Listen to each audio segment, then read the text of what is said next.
We're in a crisis right now with kids, and it's sort of this invisible thing that nobody's really talking about. For the first time in human history, the average child born today will live sicker, shorter lives than their parents. Life expectancy of an obese kid is 13 years less than a kid who's healthy. You know, at Eat Real, we looked at the entire food system and asked ourselves, what is the best lever to create health for our kids? We really saw that schools are the big bet to create health because what you said, they're the largest restaurant chain in America. They're bigger than Subway, Starbucks, and McDonald's combined. Wow. They serve 30 million kids, 50% of their nutrition. It's like, if we want to stop disease before it starts, schools are the lever. Nora LaTorre is CEO and co-founder of Eat Real, a national nonprofit transforming school food systems and advancing evidence-based nutrition policy to improve children's health. We've gone all in, just helping kids have access to delicious, nourishing food that helps them learn, grow, and thrive. And it's working. And it's working fast. We went from 50,000 kids to 1 million kids since then. And one of our schools in our program just removed 34 pounds of sugar per student per year. We can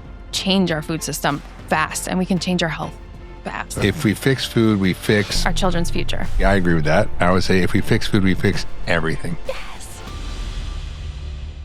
Hey, it's Dr. Hyman. I'm so excited to share this episode with you today. But before we dive in, I want to get your help. Please take a minute to hit that subscribe button, whether you're watching here on YouTube or listening on your favorite podcast platform. It truly means the world to me, and it helps my team and I bring you this podcast every single week. Plus, I don't want you to miss a thing. So thanks so much for being part of this community, and I'm glad you're here. Nora, it's so good to see you again.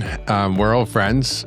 You cooked for me when I was sick in the hospital. You came and brought food for me when I was recovering. You were like my kind of, I don't know, surrogate mother for a minute, even though you're like 30 years younger than me.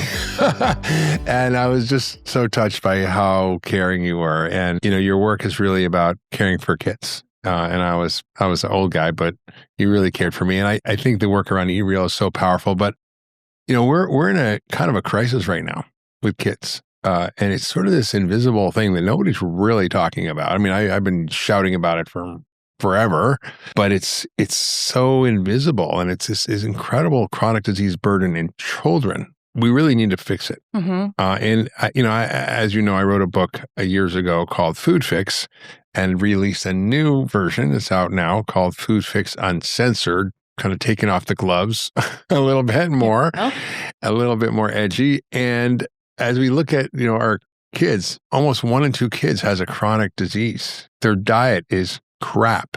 Like 67% of kids' diet in America is from highly processed or ultra processed or junk food, just crap, industrial stuff that by definition is not food. Food is something that sustains and nourishes life.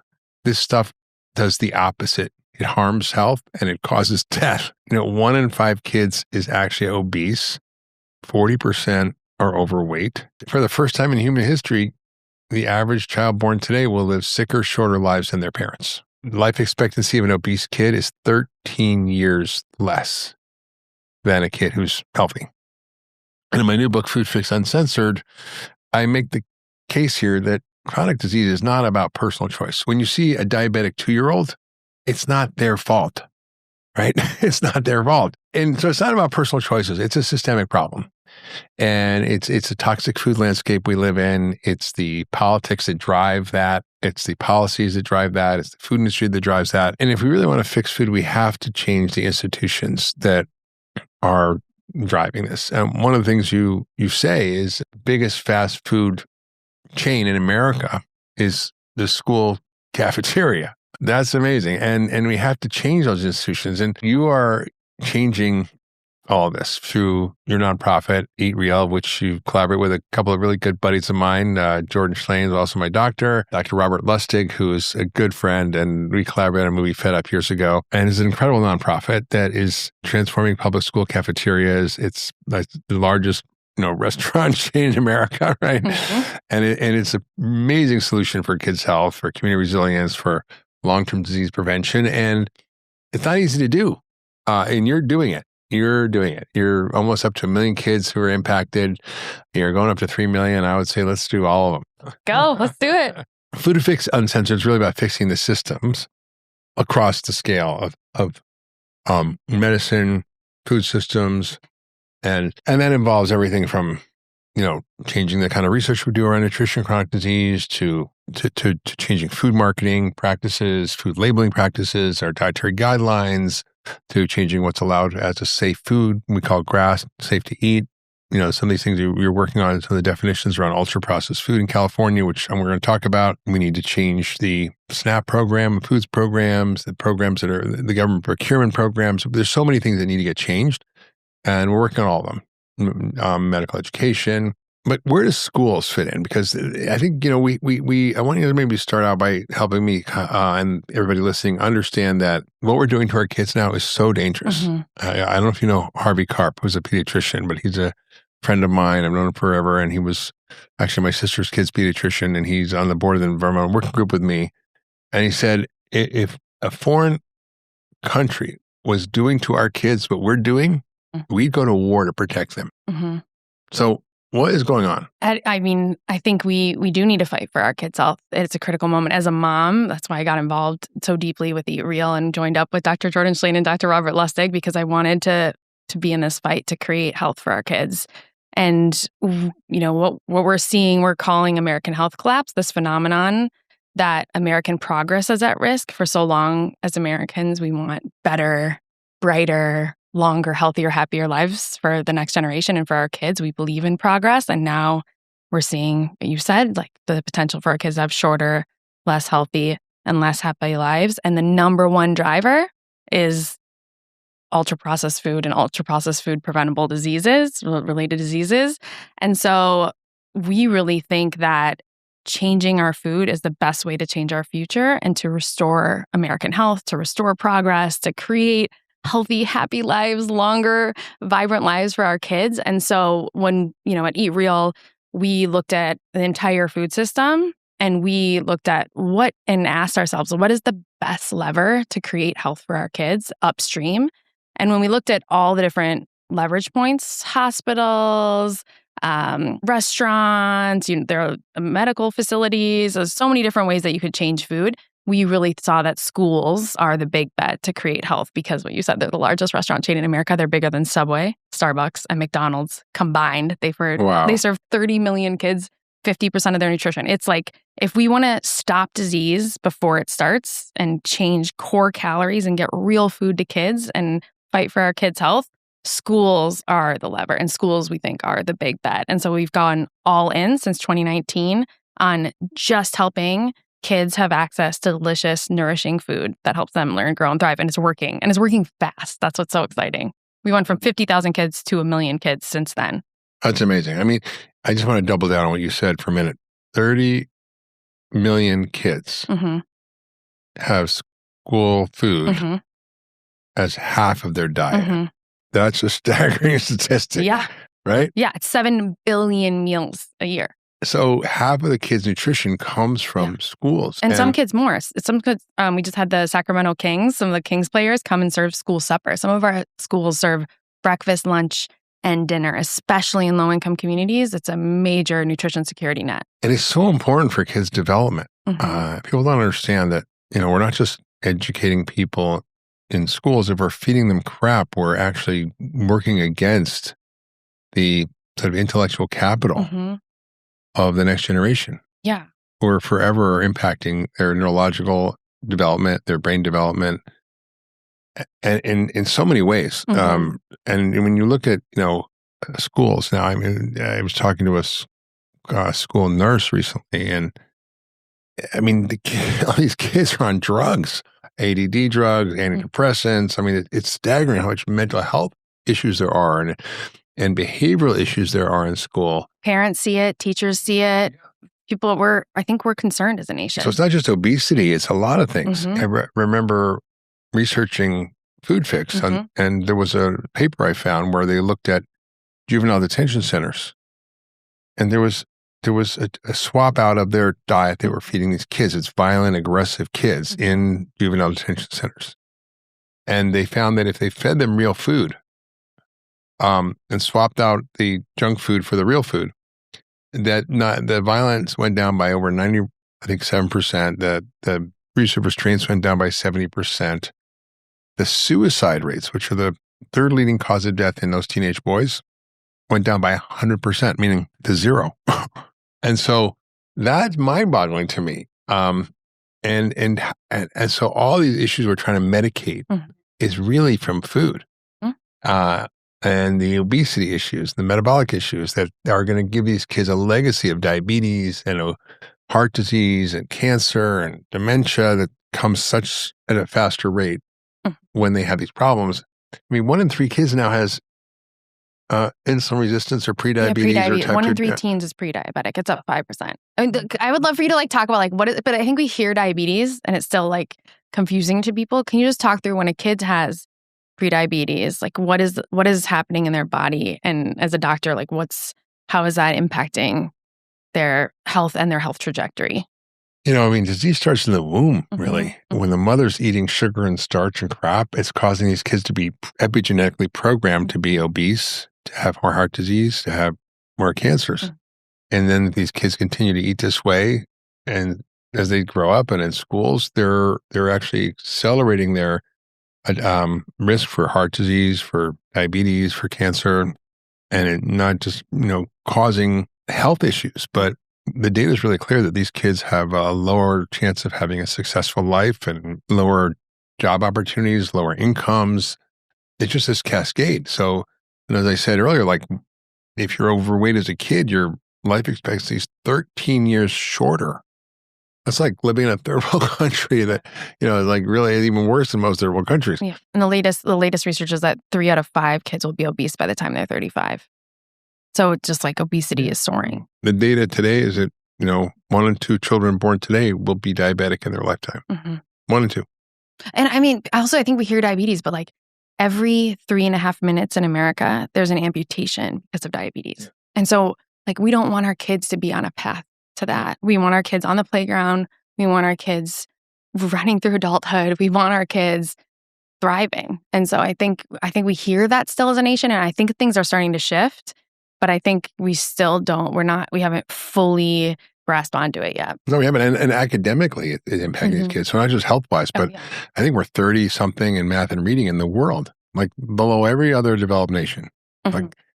Maybe that's some degree to do with our school system and educational system, but how do you learn and focus and concentrate when your brain is on shit? Yeah. I mean, do your kids drink a bathtub of added sugar a year? A bathtub. And one of our schools in our program just removed 34 pounds of sugar per student per year. We actually had to wheel a wagon into the school board meeting and stack 34 pounds, which is almost as tall as my 4-year-old.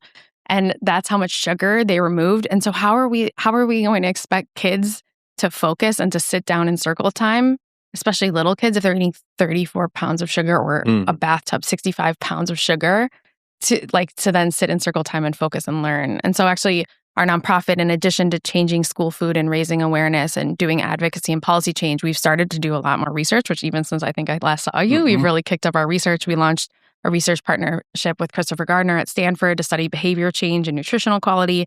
And then we're studying right now, talking about academic performance with USC and LA Children's and Dr. Gorin. We're studying the impact of real food in school on test scores, and early results from that research. It's not published yet. Early results indicate increased academic performance and test scores. Of course. So you change food, they help focus better, have more mental clarity, and they're able to perform better. And I think it's one of the big ways that we can improve academic performance and then long-term performance for kids. I agree. I'll post it in the show notes, but I wrote in my book, The Ultra Mind Solution, about a kid I saw who was 12 years old with severe ADD. And I wrote a paper about it and published it in a medical journal. It was a case report showing that, this kid was 12 years old, severe ADD, behavioral issues, got kicked out of kindergarten. Wow. For being that bad. Was on Adderall, had unable to focus, just a mess. But his diet was just pure junk food. And he was significantly nutritionally deficient.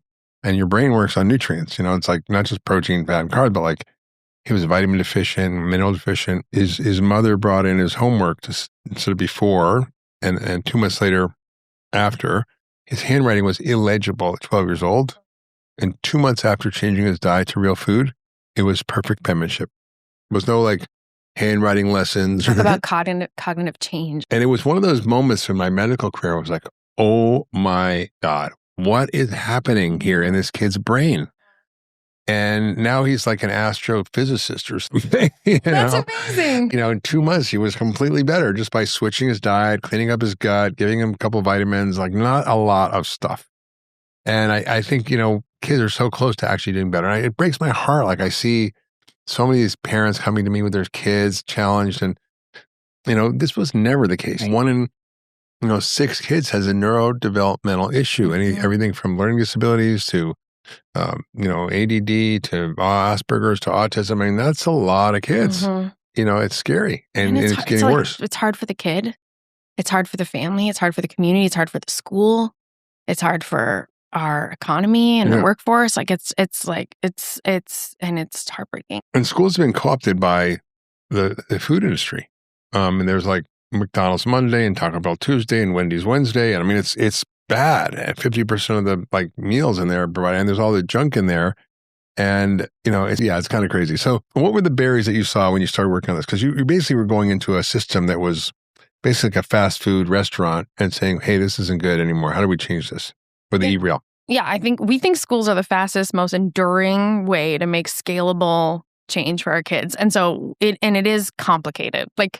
So we've been heads down since 2019, and we really started with 1 pilot district and 50,000 kids. And we have WFIO as one of our sayings at our small but mighty nonprofit. We'll figure it out. We're going to figure it out.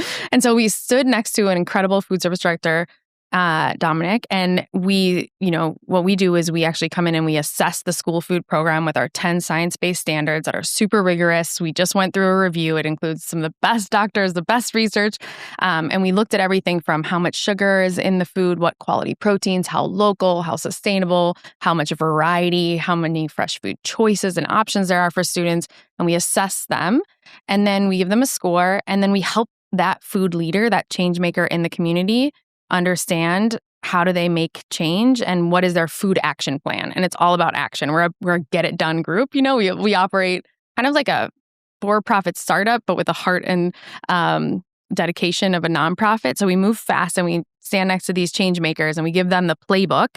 And then we meet, like Dominic and I met actually at a school nutrition association meeting. We met with 40 of his vendors, and Bob Lustig was on the phone at one point with one of the food suppliers explaining why that harmful ingredient leached calcium from kids' bones and what they could swap it with. And we don't do that with every call. We can't call up Rob Lustig and Dr. Robert Lustig on everyone, but we were able to have them swap out a ton of harmful ingredients, get out toxic ingredients, reduce sugar.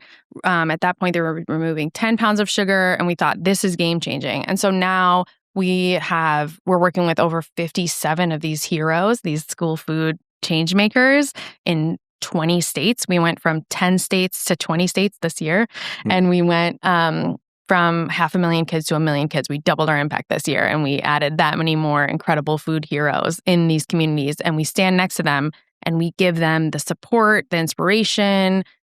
We give them the playbook, we give them the registered dietitians and the nutritionists and the doctors that they need, and we give them the local suppliers and the other friends across the country that are making change, and then we help them get Eat Real certified, and then we celebrate with them and the families and the communities and the students, and then we help them keep going and get Eat Real green, silver, gold, and keep raising the bar and making the food better and better and better for their kids. And we're seeing participation. More and more kids are eating school lunch as a result. Like one of our districts on the East Coast is serving 59,000 more meals since they started doing more real food for kids because it's more delicious. The kids like it more. The parents trust it, are like, okay, you can eat school lunch. The stigma goes away. Oh, it's school lunch? No. Oh, school lunch is so good. This is delicious. They're like calling their cousins, bragging about it down the road. My school lunch is better than yours. Like, it's delicious. And it is, I just had school lunch and it was, they had like chicken teriyaki bowl with broccoli, and everybody was getting the broccoli. It was so good. They had a pizza, but it had no harmful ingredients, no dough conditioners. It had real cheese.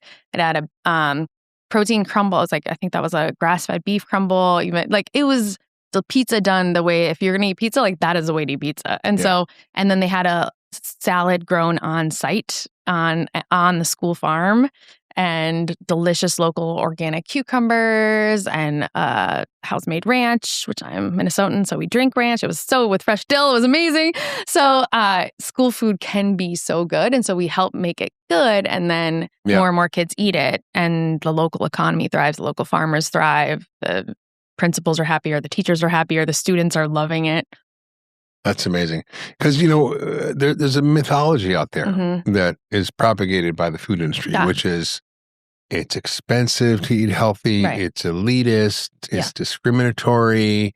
It's too complicated. It's too expensive. And they just, the food's not going to be safe. It's not going to be convenient. It's, going to be food safety issues. And they have all this propaganda that they tout. Yeah. And it sounds like they're actually looking after the benefit of the poor. Yeah. And it's this sort of this halo of the good guys. But it's so manipulative. And part of the problem is that, people don't think that you can eat well for less.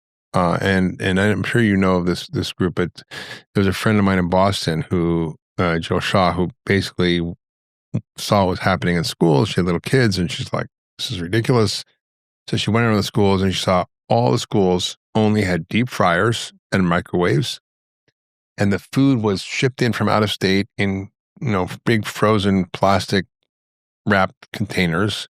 They would heat the stuff up in plastic in the microwave, which is like, oh my God, like you do not want to do that.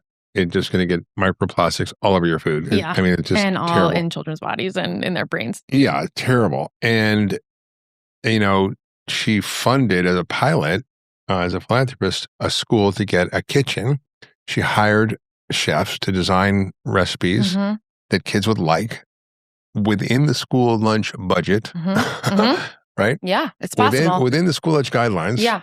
Because there are requirements and kind of guardrails. There are those USDA will requirements. change under the new dietary guidelines, but she was able to do it. Yeah. And then the Boston mayor was like, oh my God, this works. Let's scale it up. Yeah, it's possible. These kids are performing better. Their academics are better. Their health is better. Their attention is better. Their focus is better. How do you get these schools? I mean, there's school nutrition workers, the cafeteria workers. They don't know what to do. They just know how to stick stuff in a microwave. Yeah. How do you change the culture and get these schools to actually do this? In public schools, there are food service directors or nutrition directors, and then they have food service staff. And so they're really our hero. They're the person that wears capes in our model. And so we really... The ones with the hairnets. Yeah, exactly. Yeah. And they're incredible and they're a passionate bunch and they're really busy. It's like they have to serve, sometimes it's 18-minute lunches. They have to serve hundreds or thousands of kids in a short time frame. They are the largest restaurant chain. They have a huge staff. They're dealing with a ton of infrastructure, of sourcing, of service in a fast, short timeline. And they have hard jobs and they're big jobs. So we really stand next to them and give them the tools, the support, the encouragement. We make it fun to change the world. It's like how do we bring some positivity? And we help them get the recipes. Yeah, they recipe swap. We have monthly calls across. They call themselves the Eat Reallys, and so they have their monthly calls with food service directors from around the country and then regionally too. And they swap suppliers. Who are you using for that protein? Who are you using for one of our districts? We're talking about dragon fruit. I just had dragon fruit. And they were talking about dragon fruit to give the kids some excitement and try something new. We do school lunch spotlight tours where we actually just did one and some folks from Idaho and some folks from Washington came, or we did one in Georgia and people from North Carolina and Virginia came, and they were actually somebody drove home school lunch because it was so good from Marietta, Georgia to North Carolina to show their school board what was possible. They look at each other's kitchen. How is your kitchen set up? What combi ovens are you using? How are you training your staff?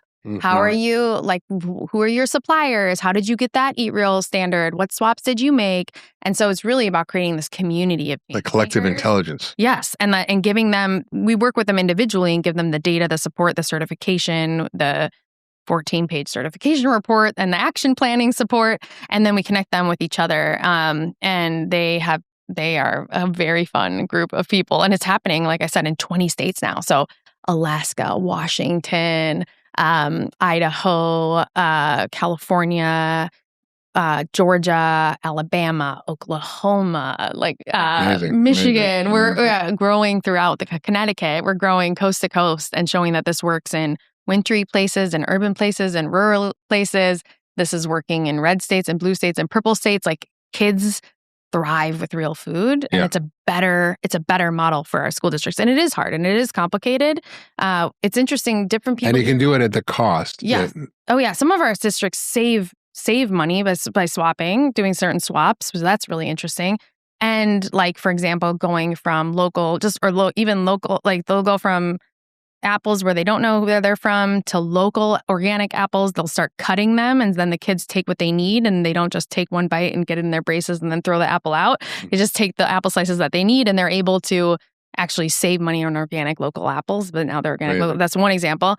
And what's interesting, what we're studying right now, and we're working with a research partner on this too. We have a bunch of, I can't wait to nerd out with you in the future on some of our research that's coming out. But one thing we're researching, how it's actually a better business model for school food businesses to switch to real food. So let me just walk you through this really quick. So if you start sourcing real food, like, yes, you can make some swaps and save money. And some things do cost more. A higher quality protein is going to be more expensive. Yeah. That grass-fed organic beef or local chicken. But I mean, just eating just protein, period. That's not like some processed thing. It's better than... Yeah. But in the school food, that would be slightly more.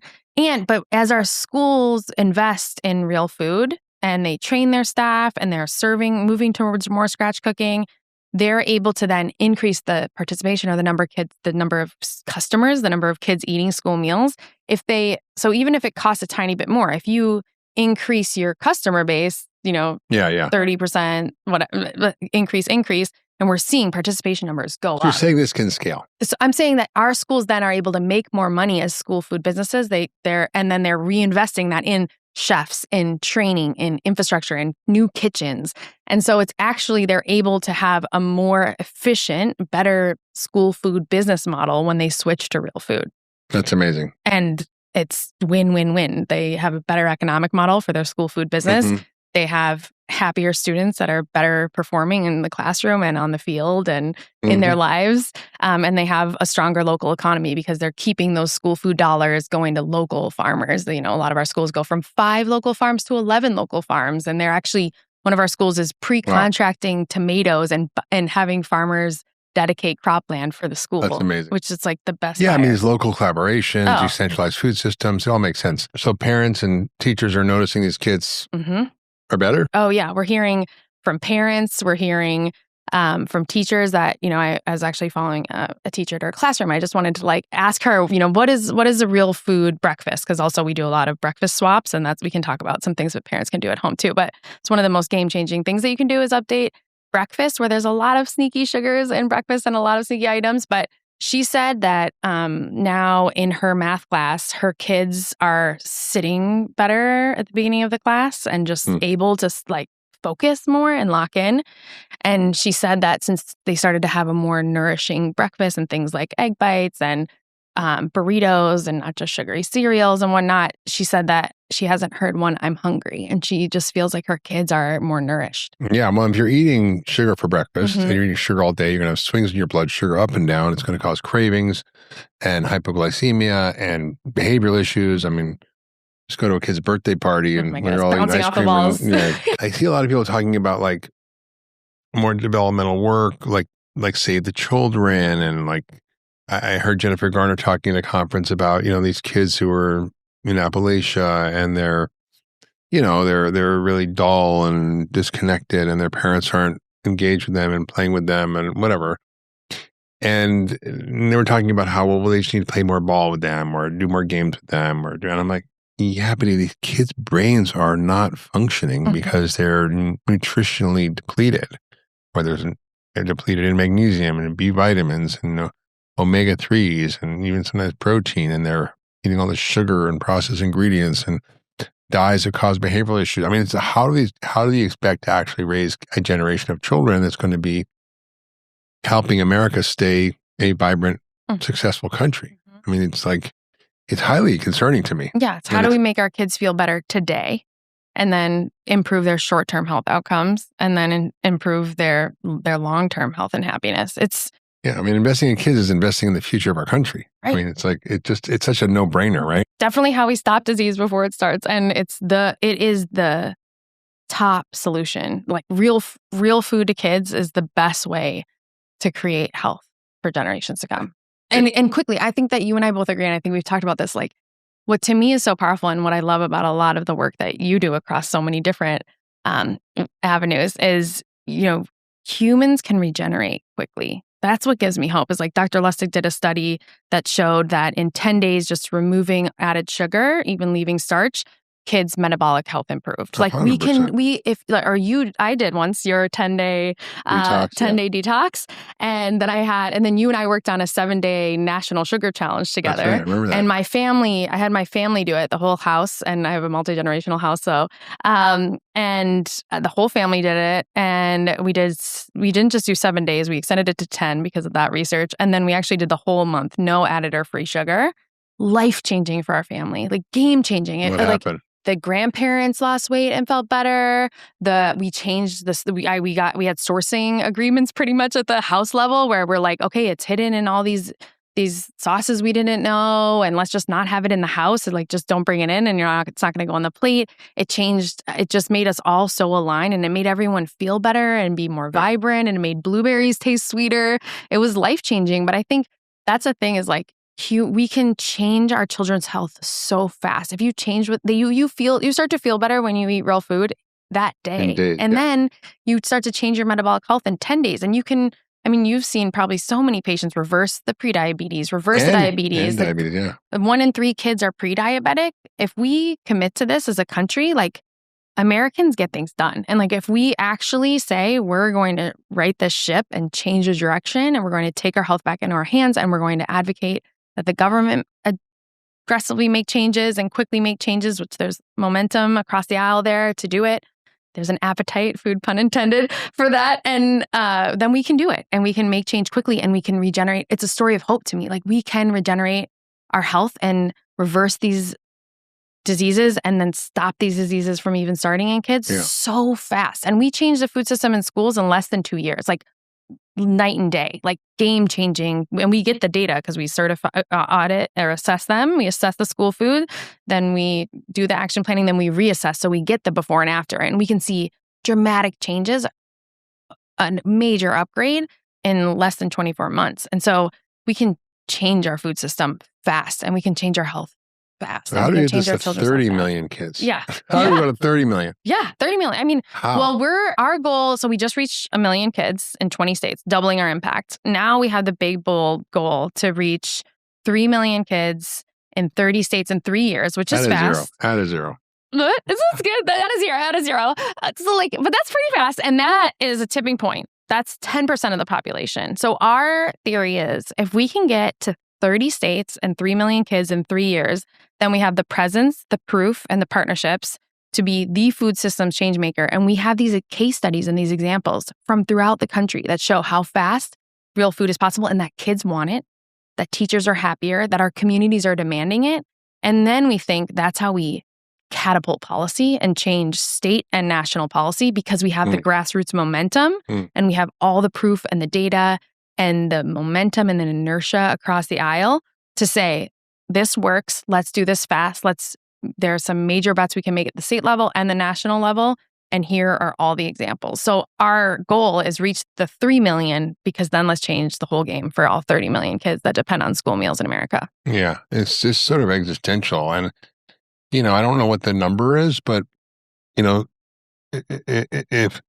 you're feeding 30 million kids, that's a huge procurement of food and food service, right? Yeah. I don't know what the percentage of all food service, but it's a lot. And when you change the food service, you change the incentives for the farmers, you and change the food the service demand, providers, and it changes the whole system from the farm to the field, to the fork to the mouth.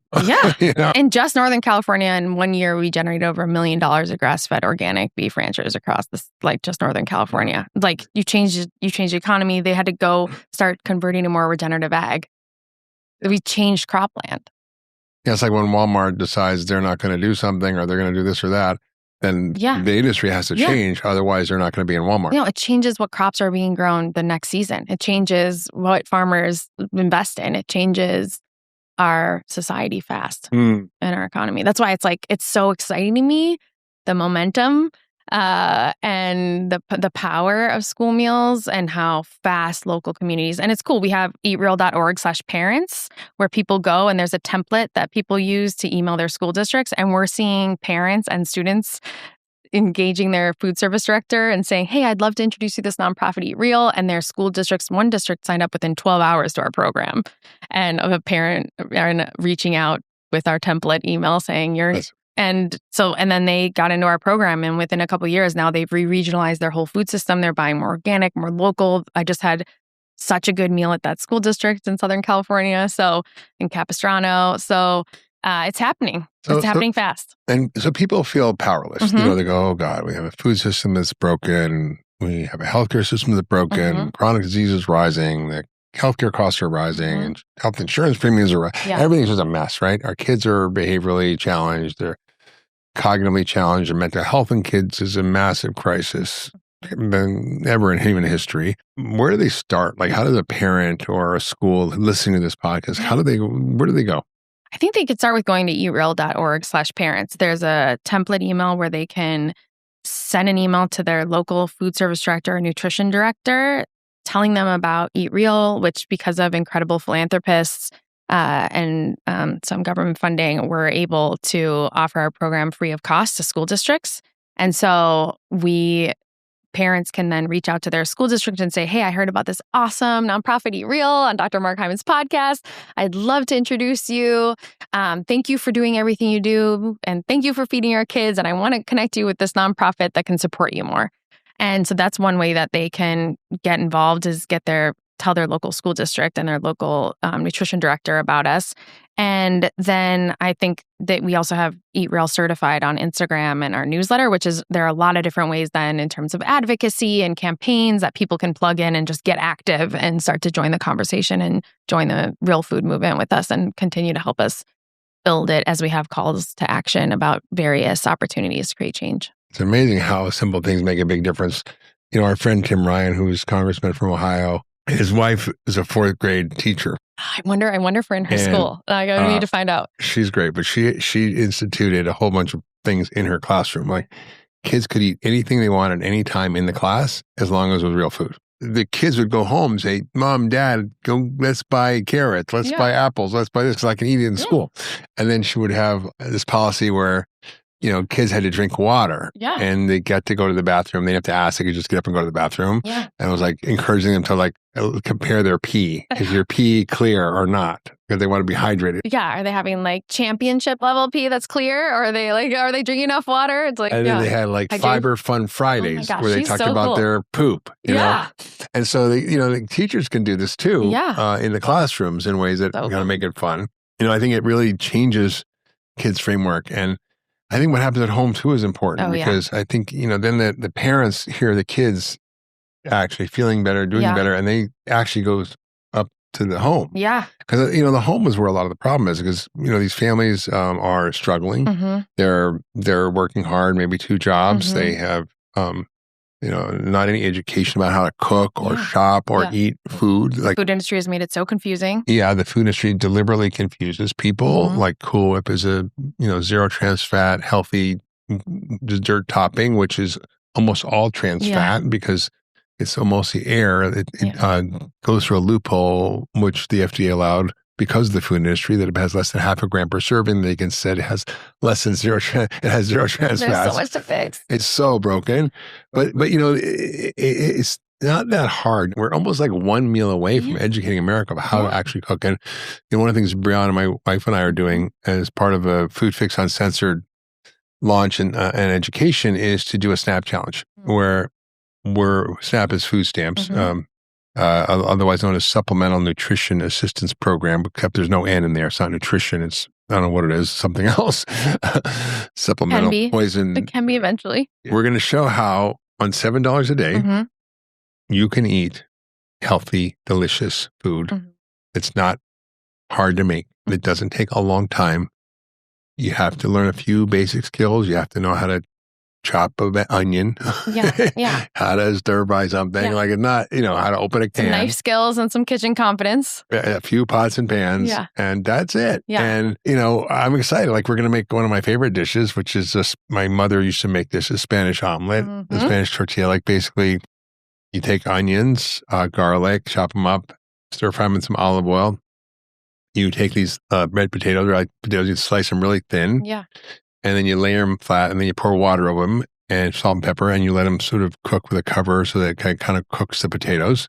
When the water's all gone, you pour like a dozen eggs over it. Ooh. And you stick it in the oven for 10, 15 minutes so it kind of bakes. Yeah. And it's the most delicious thing. And it's like 82 cents a serving. So nourishing, for breakfast. so filling. You just like a few big pots of food in a week, a few batch cooked meals so that you're set up for the week, some bulk cooking with your neighbors, or I bulk cook with my friend, Chef Natalia. And then you can really get those kind of key recipes that you can use on your budget with like your local grocer, and that your kind of go-tos for your family that are health changing. Like that can be like the kind of anchor key dishes for your family. Yeah, even meat. There's these cow share programs where you can cut out the middleman. Yeah, Buy Direct. I just got mine. I just went to my rancher. Yep. Yeah, so it's actually can be extremely affordable, even to get regenerative beef. Oh, yeah. If you go direct to the farmer. What if the greatest threat to your health wasn't bad choices, but bad design? In America, chronic disease isn't accidental. It's the predictable outcome of a food system built for profit, not people. A web of corporations, lobbyists, and policymakers, all feeding off your plate. They call it choice, but your options were engineered. From the grocery aisle to the school cafeteria, big food, big ag, and big pharma wrote the rules together. The food pyramid distorted. The science bought. The front of package health labels designed to deceive. This isn't a broken system. It's a perfectly functioning machine, producing disease, dependency, and distraction, exactly as intended. Foodfix Uncensored pulls back the curtain on the collusion shaping your health, your choices, and your future. Because once you see how it works, you can never unsee it.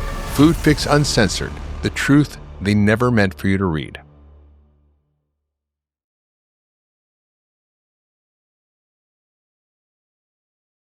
And I talk a lot about this in Foodfix, and we have a lot of resources on foodfixuncensored.com. I think, people don't know how easy it is because we're convinced how hard it is by the food industry. And I think, you've shown with schools how it can be done. Like it's one thing to talk about it. Yeah. There's a great, I don't know if you saw that cartoon. The one who says it can't be done should not interrupt the one who's doing it. I hope that's us. I hope that's us. I hope that's you. It shows like a Chinese Tai Chi master thing walking around the edge of a wicker basket without it falling over, and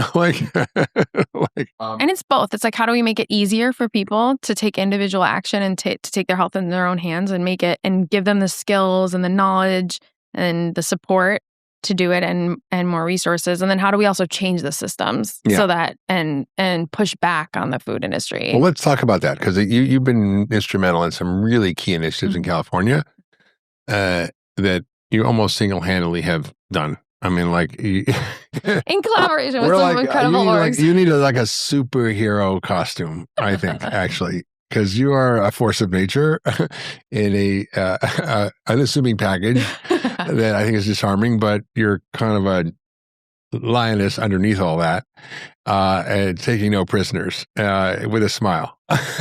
and maybe you can share some of the key things that you've done policy-wise, because Foodfix really makes the case that food policy is health policy. Yes. And you've done it through both what's happening in schools, but also in some major bills that got passed in California around food dyes, around ultra processed food. And so take us through some of those key initiatives and what you've done and showing that it is possible to change policy. Yeah, and quickly. Again, that's what gives me so much hope is this can happen so fast, and together with incredible advisors like yourself and incredible other nonprofits, partnerships, and our school food hero. And really, we look to our school leaders and they beam us. They tell us what to do. They say, I want to change the food in my school and I want to change it in the state and I want to change it nationally. So our group of Eat Reallys really determine our policy approach and determine what we advocate for. And they tell us what do they need to really change the whole game. So some fun ones, we helped advocate for school meals for all. And then we actually, with Senator Skinner in California and some of our Eat Real heroes, our school food service directors, we helped pass the first sugar bill ever in America's history for kids. There had never been a sugar standard in school meals. Wow. And so we wonder why kids drink a bathtub of added sugar, or there are 250 sneaky names for sugar and it's hidden all throughout our food system. And so it just hadn't been done before. There had been no challenge and no accountability there. And so we helped pass it in California. And then we actually passed that nationally. And so the USDA did just begin to implement its first sugar bill nationally, which will benefit all 30 million kids. So throughout the country, they're starting to reduce sugar burden and sugar exposure for our kids, which is one of the most powerful, health changing initiatives we can do. So I think you and I saw each other and we were high-fiving. I was I'm bursting, and I came up to you, I'm like, it's passed. It's so excited. And Senator Skinner was a new grandma at the time, and she was she wanted to make change, and she worked with her incredible chief of staff and so many others to champion it and then to help advocate it for it nationally. And then we helped advocate for the first food dye bill, which was passed. The first one was in California. Then we also worked on it in West Virginia and helped roll it in other states. But what's so powerful about our model is that we were able to present to lawmakers when they were worried, is this feasible? Or they were getting, food industry pressure. This is too complicated. This is going to raise costs. This is not going to be possible.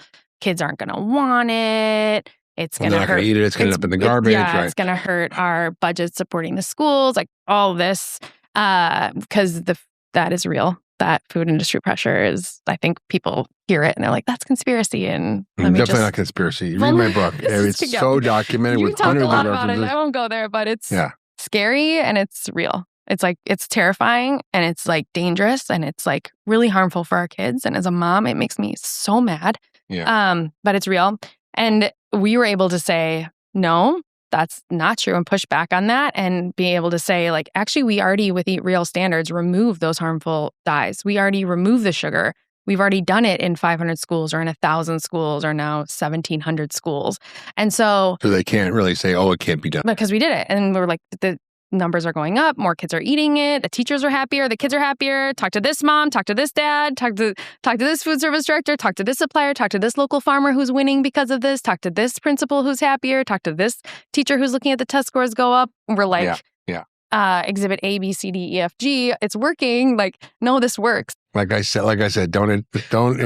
Those who say it can't be done should not interrupt those who are doing it. That was food dye. The most exciting one that we just did in 6 months. Yeah, we partnered with the nonprofit where you're on the board, Environmental Working Group, Scott Faber, who I'm a huge fangirl of. We partnered with Scott Faber. And we also partnered with Food Fight. They're incredible. Todd Wagner's group. Yeah. And I love Lori over there and Todd. They're wonderful. And so we really built this group that was really championed by Assemblymember Gabriel, who I think is another national hero. He's out of California. And so... I met him. Oh, you did? Okay, good. I met him with Todd Wagner at an American Cinema event. Oh, wonderful. Okay, good. Okay, yeah, two incredible change makers. And so... and the Lieutenant Governor, who was very interested. Oh, good. Oh, yeah. Yep. Governors can be major change agents in this. AB 1264 was introduced. It was introduced in the spring. It's called AB 1264, and it's the first bill to define what are harmful ultra-processed foods and to basically prevent Big Food from selling those most harmful items into schools.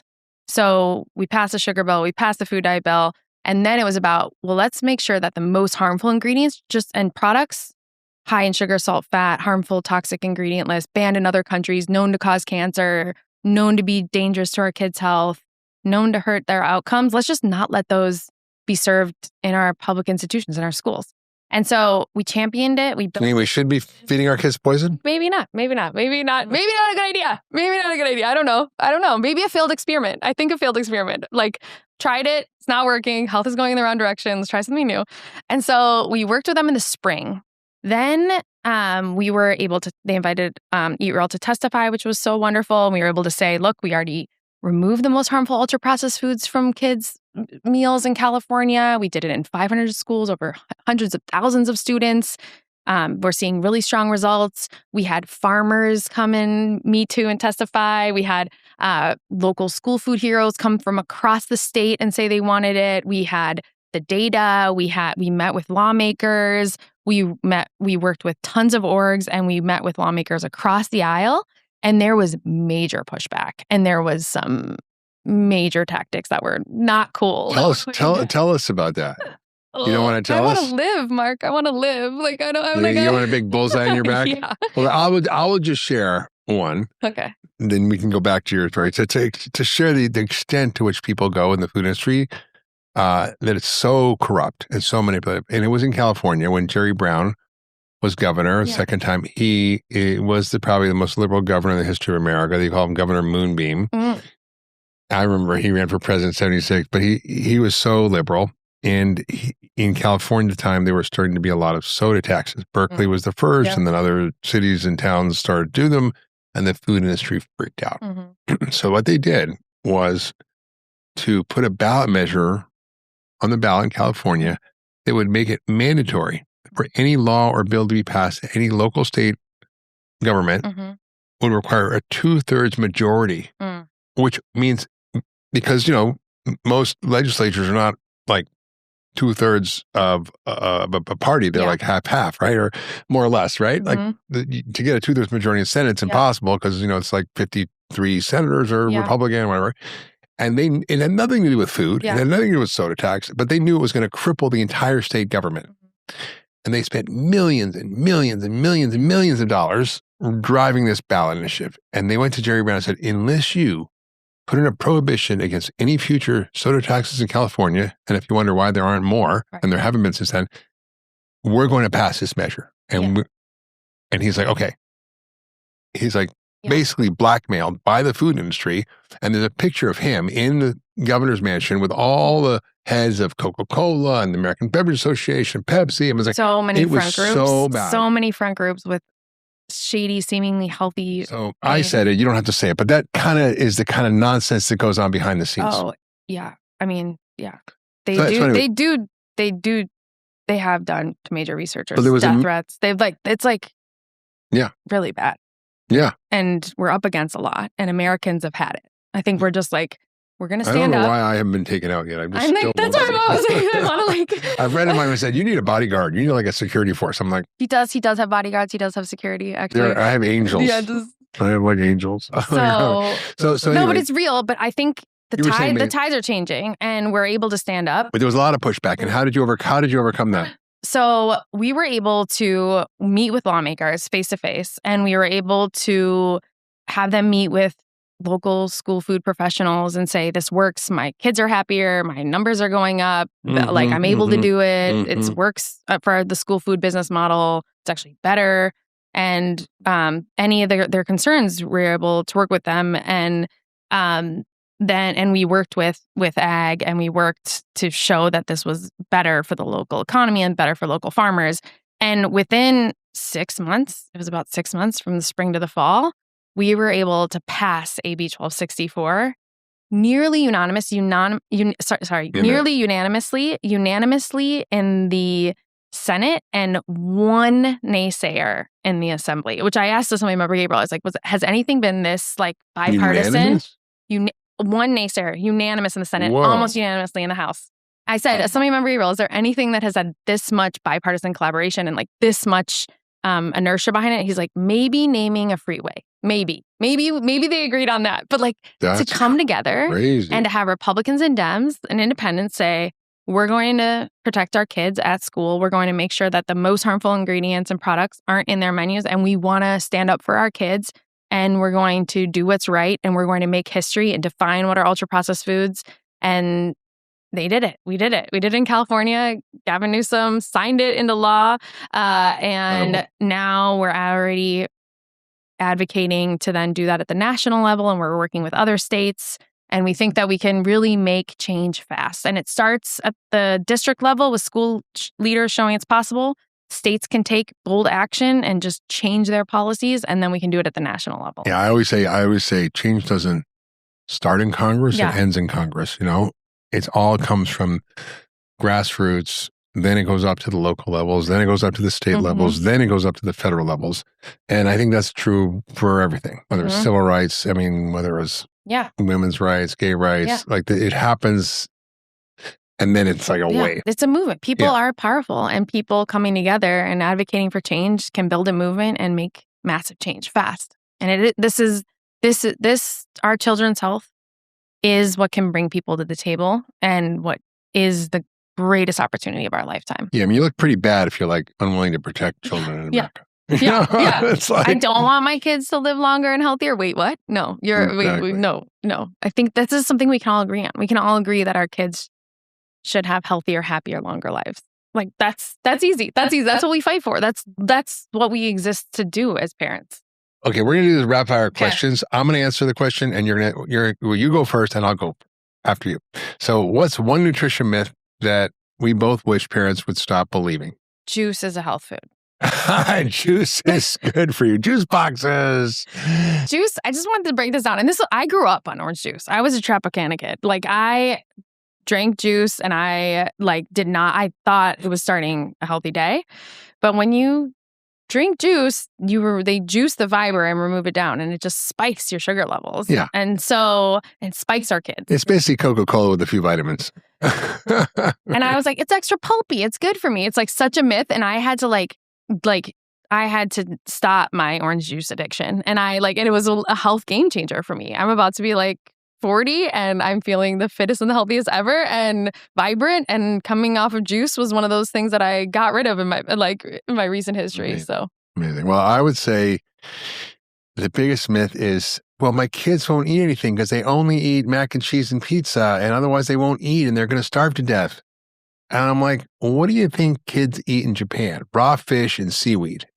They eat what you give them, and eventually they'll change. It just reminds me of the story my mom told me about my sister when she was little. She didn't want to eat the eggs. She made it for breakfast. So she's like, okay, you don't have to eat them. But she fed her the same eggs at dinner, and the same eggs at lunch, same eggs at dinner, and the next morning, the same egg for breakfast. And she finally ate them. Honestly, it's 15 times of exposure can change a kid's palate. So it is about interesting, try one bite, give it to them one way, let them try the eggs another way, keep exposing them, eat it together. Eating together is huge. Kids change their eating habits fast. All right. What is the most powerful lever for fixing our food system? Our U.S. public schools are the fastest, most scalable, biggest lever to create health and to change our food system fast. This is a hard question for me because there's so many levers. I would say the thing that came to mind right away was food marketing. Just as we don't market cigarettes anymore in newspapers, magazines, TV, online, and because it's prohibited because it's harmful and it kills you. Foods that kill you should not be allowed to be marketed.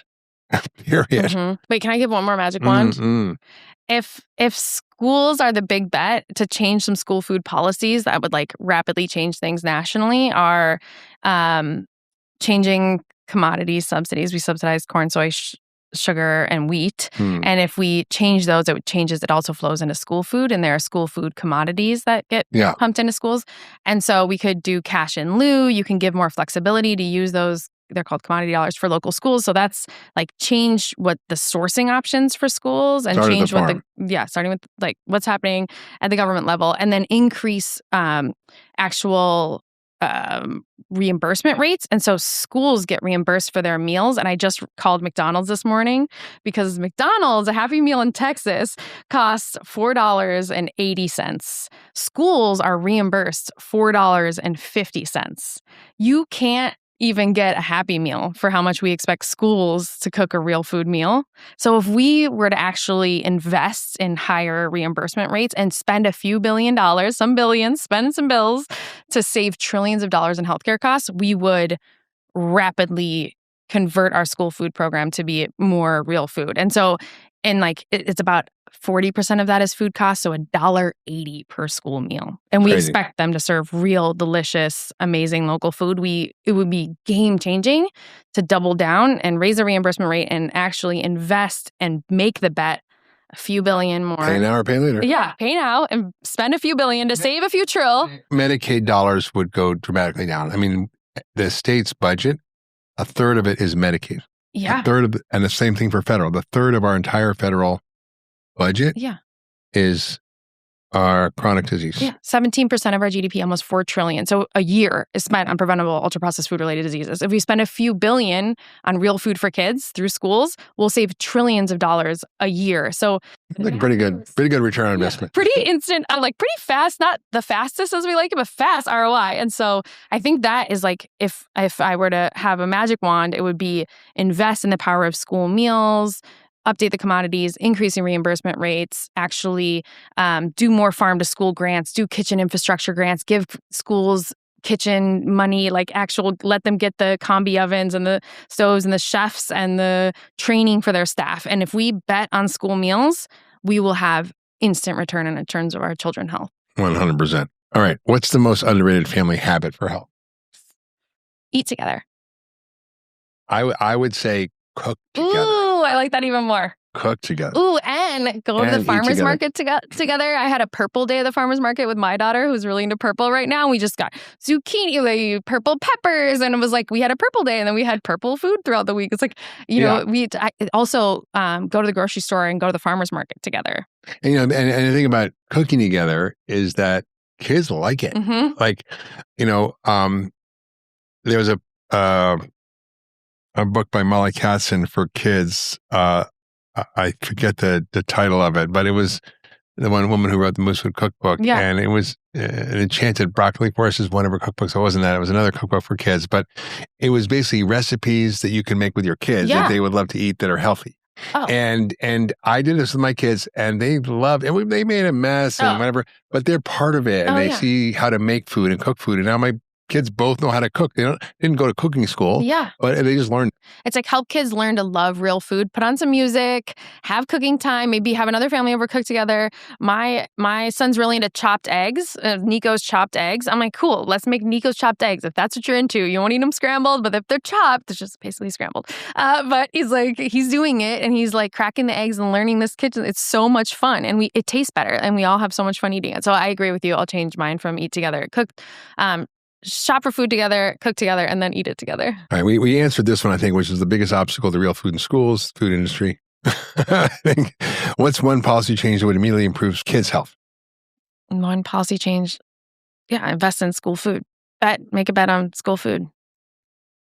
I would say that, and I would say, changing the school lunch standards, which are now going to happen with the 100%. New dietary guidelines, because they actually have essentially said eat real food, no highly processed food. So if the U.S. dietary guidelines say no highly processed food, that means the schools have to follow the dietary guidelines. That's one of the reasons why dietary guidelines are so important, because they influence school lunches. We've actually designed our Eat Real standards to be plug and play, and states can implement Eat Real standards. The national government can implement higher real food standards. So I fully agree with you that going towards real food standards at the state and national level is game changing.